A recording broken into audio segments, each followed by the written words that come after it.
جب آسٹریلیا پر خرگوشوں کا قبضہ ہو گیا۔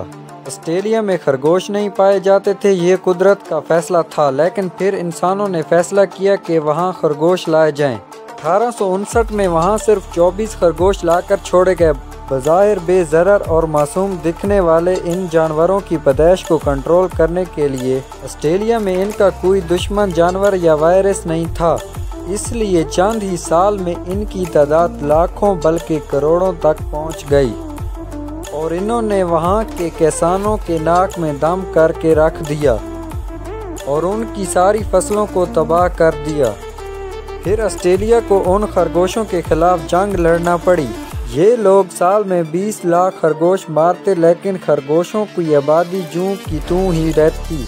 ان لوگوں نے خرگوش پروف باڑیں ایجاد کیں، زہر اور شکاری بندوقوں سے بھی کوشش کی، لیکن ناکام رہے۔ مختلف طریقوں سے خرگوشوں کی آبادی ختم کرنے میں ناکامی کے بعد بالآخر ایک خطرناک وائرس چھوڑا گیا، جس سے 95% خرگوش تو مر گئے، لیکن باقی 5% پر وائرس بے اثر رہا اور دوبارہ آبادی بڑھنا شروع ہو گئی۔ آج بھی آسٹریلیا میں 20 کروڑ خرگوش موجود ہیں۔ آسٹریلیا میں اب خرگوش پالنا منع ہے اور صرف تماشا کرنے والوں کو انہیں رکھنے کی اجازت ہے۔